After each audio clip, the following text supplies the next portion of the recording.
I'm cashing out my IRA early to start my business. Have I gone crazy? What about the penalties? What about the taxes?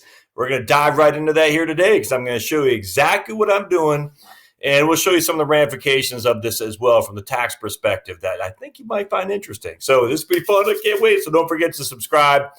Down below, always thumbs up, comments. The whole thing helps me a lot here at the Heritage Wealth Planning YouTube channel. So you see I got my fresh cut here. One of the ways you save money, my friends, is getting your spouse to cut your hair. I'm telling you right now, look at that. Perfect. 15 minutes of time, and we're good to go. And no, what, $15, the $5 tip to those good ladies who do your hair at the barbershop. So let's dive right into this. All right, so the premise is I was making pretty good money. I mean, I've been making well over $100,000 a year for going on 10 years now, making good money. The commute was killing me. So I quit my last job at USAA in 2017, early part of 2017, because the commute in Atlanta was just driving me crazy. I took a job with an RIA, registered investment advisor, up in Kingsport, Tennessee, and that wasn't going to work. And then I took another job with a RIA up in New Hampshire because I'm from Maine originally. I thought, hey, it might be kind of cool to move back to the Northeast. It just I just can't work for somebody else. I need to do it myself because there's just too much I need to share with the world. Whether or not the world wants to hear it is up to you. But anyway, working for another firm, as I get older, I realize I can't do that anymore. So, and both those firms are getting paid well for sure. No other way around that. But I couldn't do it. So I said, you only live once. Let's rock and roll. I got a little bit saved up in my 401k, which is now an IRA. Let's make it rain or we'll go broke. One of those two things. My wife was on board. We like where we live. The kids are well established at school. My oldest is going to Georgia Tech, so we didn't want to move. We didn't want to commute, and we're going to make a go at this. But the problem, of course, is when you're 48 years old and you got your money in an IRA and you got no other income coming in, well, you still got bills. We still got a mortgage, the whole thing. So you can be pulling money out of your IRA to cover those expenses. And that IRA money will be A, taxable as income for sure, ordinary income, and B, it'll be a 10% premature withdrawal, all right, because you're taking out before you're 59 and a half and before one of the exceptions. Now, I don't know the exact exception when it comes to taking money out of an IRA to pay for COBRA.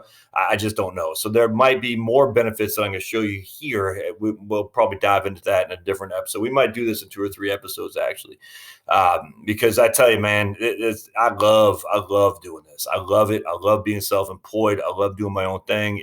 I'm telling you right now, it'll be worth the taxes I show you here in just a second. So, all right, let's dive right into this. And again, there might be some things I'm missing in terms of using your IRA money to pay for health insurance premiums. If that's not subject to the penalty, that's fantastic. And I think it might be actually. I think that might be part of the exemption or the qualified exceptions. I just don't know. But other things too, business expenses. I don't know. We're just doing simple, the plain simple as we possibly can. We have IRA. And we have income we need. All right, that's it. We have no income coming in, but we'll be expenses. We have an IRA and we got expenses. The IRA will have to be withdrawal to meet those expenses. What are the ramifications? All right, so let's just give you a brief kind of look at this here real quick. And this, obviously, I'm using Bob and Jane YouTube. This won't be me specifically, but you get the gist. We got Bob and Jane YouTube. I'll show you the profile here real quick. They got 250,000 roughly in Jane's IRA. All right, so I got 250,000 Jane's IRA, it's a tax-deferred account, and we just have the Vanguard Life Strategy Growth Fund. And for this, it doesn't matter. We got a house at $400,000. It's literally that's it. It's paid for, so no mortgage or anything. We're just using as simple as we can. We don't have any goals. All right, no goals at all, other than retiring at 67. Don't care about any of this right now. The income we have is nothing. We got no income coming in. As you can see there, no income coming in. It's Bob's salary, big fat goose egg. Jane's salary, big fat goose egg. So we got no income coming in right now at all. We have savings. We're not putting any money away because we don't have any income coming in. We have no employer plan. And now here's the expenses. $5,000 for pre-retirement living expenses. That's all we're doing, man. We're doing $5,000 for pre-retirement living expenses a month. So that's $60,000 a year we've got to have coming in to pay the bills. All right, so 60,000 years we got coming in, and for Bob and Jane, they got 4 kids. We got child 1, child 2, child 3, and child 4. Child 1 is 18 years old. All right, child 3, and you can see that 18, 15, 11, and 10. That seems familiar. Oh, it is. All right, so that's where we're sitting at. And if we look at the dashboard, again, this won't be reflective of me specifically because I do have a mortgage. But as you can see here, Jane's IRA, $250,000, and their joint home, $400,000. All right, so that's what we're looking at. So now we go to retirement, and we're going to show you the cash flows on this, and then we'll go into look at the 1040 specifically. Again, don't care about all this because the minute you're not working anymore, your proposed plan is going to drop off a cliff because it says you have no income coming in, and the only amount of income that's coming in is from your IRA. So you're essentially retiring early is what you're doing. You're reducing your retirement assets to be used in the future to use those now. And if things don't pick up, you're going to run out of money. And if you don't know that going into this, then don't do it. I'm just telling you right now. When I was running these numbers before, my $130,000, $140,000 a year salary, my retirement projections look great without question, but I wasn't loving it. And so I said, I want to love it, and I'm willing to risk a 0% probability of success in order to love it, and hopefully that will pay off in the future. Who knows? Remains to be seen. So we shall see. So cash flows, let's go to this. So let me get rid of this here real quick. So here's the cash flows. As you can see, I got expenses of $5,000 a month. All right, that's what we're looking at, $5,000 a month. We're adjusting that each and every year with a 3% inflation, and we got tax payments. And again, I don't care all about this. We're going to run out of money from Jane's 401k/IRA shortly because we're pulling $60,000 a year out. All right, so you can see we got $60,000 in expenses, and we have $67,100 in taxes. So our outflows are $67,000 a year from expenses and taxes, which means we're having to pull $67,000 a year from our portfolio to meet those expenses. Hope that makes sense. And if we go to income flows, we got nothing. No salary, nothing. No Social Security, no self-employment, nothing. Again, we're assuming that we're not making any money whatsoever. We're just getting the party started with our business. Other inflows, we got nothing. There's no other inflows. All right. I cannot make it clear. The only inflows we got coming in are distributions from IRA. Expenses, we got, I kept insurance premium in there. I'm not sure why. But anyway, $5,000 a month. And again, I'm just throwing all things into this one living expense. So that's it. And $200 for some kind of life insurance. I probably could have taken that out, but whoop-de-doo. And then other expenses, as you can see, are nothing. All right. So now we go to tax. Oh, let's go to accounts though. And so we'll show you the ending balance. So remember, we start with 250 and we're going at roughly a 7% clip. So 250 minus the 67 we're taking out, 67,000 plus the 7% growth. Traditional IRA is now down to 200 next year, 140 the following year, 82 the following year, and then it's wiped out in year 5. So if we can't make it happen in year 5, we're going back to work. And then you can see that's the ending balance of accounts when we're wiped out. Then we have withdrawals from accounts right here. And so that's the total amount of money that's got to come out with taxes. We got $5,000 a month is our spending. Then we're increasing that $5,000 a month with a 3% inflation plus the taxes. So basically 67,000, 69,000, 71, 73, and then it's wiped out. All right, so let's take a look at what the tax thing looks like. So this is interesting now because I think a lot of people get all wrapped around the axle here. They say, oh my goodness, you're going to get killed taxes. All right, so remember, there's 6 of us, my wife, me, and my 4 kids. All right, so we got 6 of us. Our IRA distributions, line 15A. Oh, and by the way, I'm getting ready to do another video on the 1040 because this is going to be completely different next year. So if you're used to saying line 37, line 43, line 44, and things of that nature, those are all going to be different now. The new 1040 is coming out. It's pretty interesting. All right, so IRA distributions, line 15A. That's our IRA distribution, $67,000 because of $5,000 a month, $60,000 to live on, plus the taxes of $7,000. Huh? Tax is $7,000. Let's see if we have a 10% penalty on IRA distributions, which is $6,000. Wouldn't we? And then we on top of that we have $60,000 coming out taxable as ordinary income. Why are we only having $7,000 of taxes on a $60,000 IRA premature distribution? So let's scroll on down. And so what you see here is we got $66,888 is our adjusted gross income because that's IRA distributions plus taxes. We subtract out our standard deductions, which is $24,000 for my wife and me. So we have taxable income of $42,000 right here, $42,888. All right. So our tax is $4,700. All right. So we got to pay $4,700 in taxes because of the tax rate that we have on this amount right here, the six.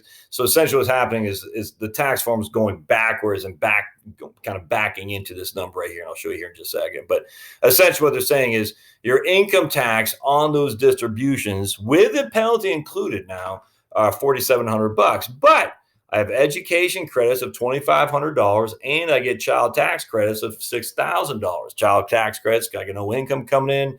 It's $1,500 a pop. And I think that's actually $2,000 a pop this year, if I'm not mistaken.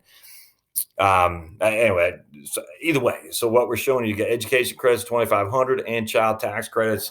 Yeah, I'm almost positive they're $2,000 a year this year with a $1,400 refundable credit. Anyway, but remember a credit that offsets your tax dollar for dollar. A credit is so much more valuable than a deduction. So what happens here is because a credit offsets the tax, I actually owe nothing here.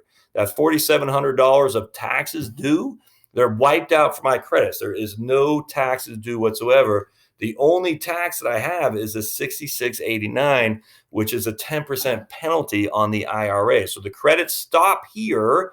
And I don't want to say above the line, but they stop at the taxable income. So essentially here I'm losing, I don't know, what's that, about $4,000 in credits. The only tax I'm paying, though, is a 10% penalty on the IRA distribution. So for me to pay $6,700 in taxes to live, to pull $67,000 out of my IRA, in order to start my business, it makes a lot of sense without question. I'm just curious, I hope that makes sense. So again, because of these tax credits, because I got no income, I'm poor.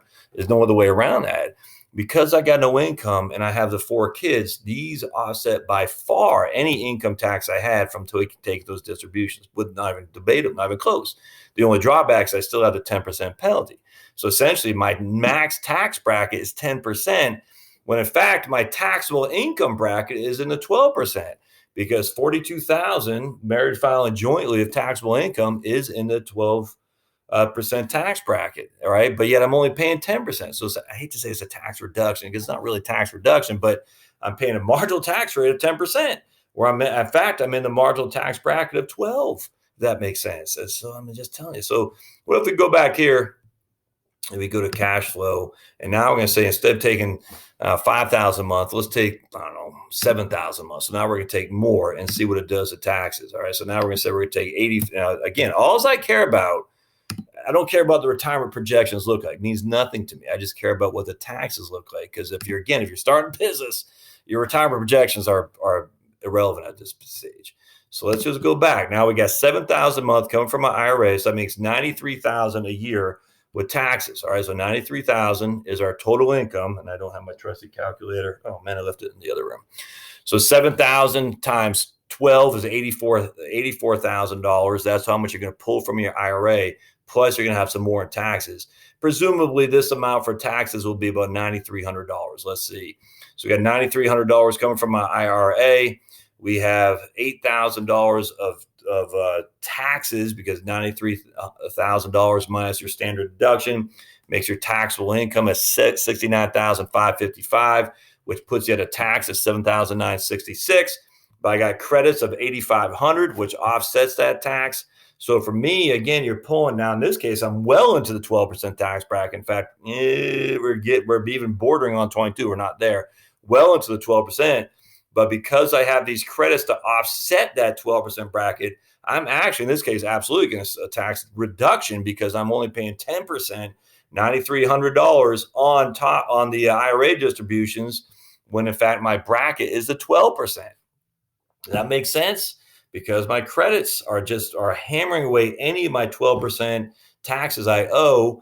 And so the only tax I have to pay is a 10% penalty on my IRAs. And again, I'm not even including some of this money that can be used for healthcare, because that is considered an exception. It's my understanding. But again, I don't know. I have to run a different scenario there. All right, so now let's do a couple things here. Let's get rid of a couple kids. So this is going to sound crass, and hopefully this doesn't jinx me, because I just took my kids off to school. So we'll eliminate kid 1.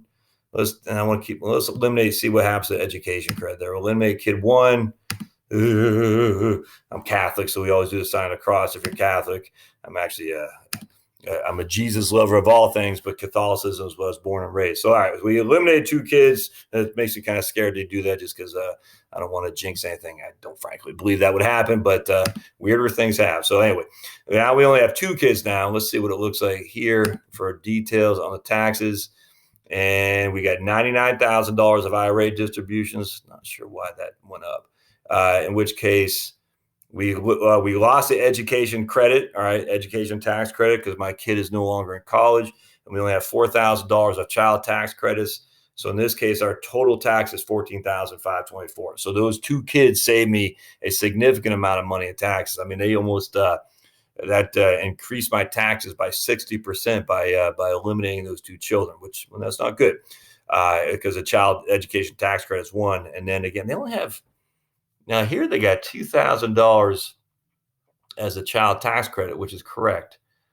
I wonder why they didn't have that before. They had $6,000 on 4, which is $1,500. Huh, interesting. So I'm not sure what that's about. Why would they only have $6,000 before on 4 children for the child tax credit, when now they got $4,000 on 2? Because the child tax credit is $2,000, of which $1,400 are fundable. So I don't know. I don't know the answer to that. That's interesting. Anyway, so that's it. That's part 1 of this. I'm going to do a couple different scenarios on this, on the taxes and the credits and whatnot, because I think it's pretty important. I don't get why they don't have the same child tax credit. I have to look into that some. And also, I haven't used anything when it comes to paying for health insurance too. So I'll definitely put some health insurance expenses in there as well and see if that changes things. So stay tuned on my series on stopping or taking early IRA distributions with the penalty in order to start your business. It's interesting. So stay tuned and don't forget to subscribe and follow up comments, questions, thoughts. I mean, welcome to this. This is new to me. I imagine it might be new to you too. So I'd love to hear your thoughts on this. We'll see you next time. Thanks, guys.